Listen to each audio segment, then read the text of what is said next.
always texting on your phone, playing with applications on your iPhone, listening to an MP3 player, messaging on your BlackBerry, or on your new-fangled iPad, well, then you might just have a gadget addiction.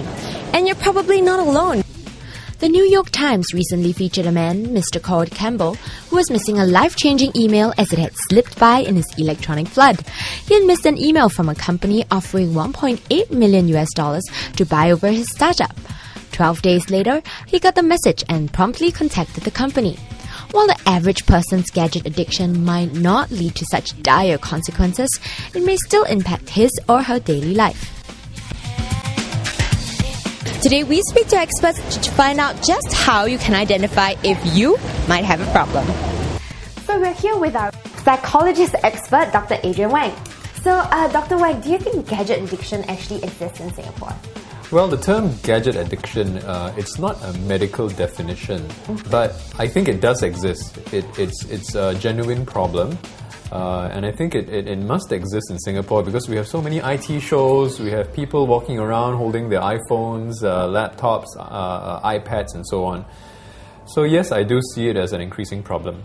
On one hand, having a mobile phone and having the latest camera is meant to simplify your life and make things better and easier for you.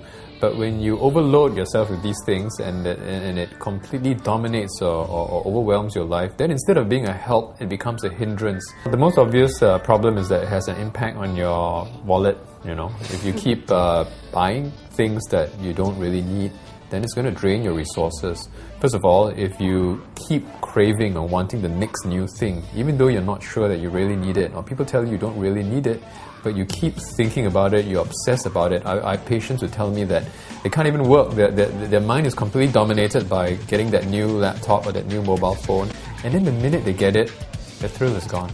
They play with it for 2 days, and then that's it. It's one corner, and they wait for the next thing.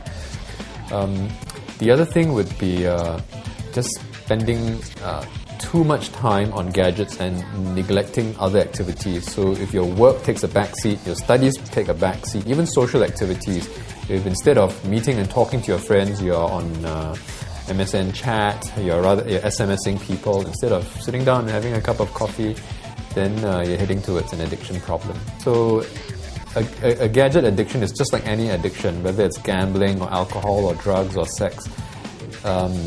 By itself, each of these things are harmless, but in excess, if it starts to dominate your life, then it becomes a clinical problem. And the treatment?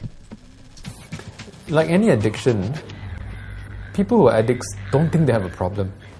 You see, so they need help from the people who love them, their friends, their family, to encourage them to get treatment. Often they don't get treatment until something bad happens. Like you said, you know, they get hit by a car while crossing the road, or they buy so many gadgets that their credit card goes bust. You know, so but we try not to wait until it gets to that level. You know. Treatment actually is aimed at giving the person insight. You know, the person has to understand the damage this addiction is causing to his or her life. Then the next step is to help the person with coping mechanisms. If you take something away, if you take away those gadgets, you're going to have a big vacuum, you know, a big lobang. How do you fill this up, you know, with more meaningful things? Perhaps the first step for gadget addicts is to put their electronic toys down, look around the real world surrounding them, and realize what they're missing out on.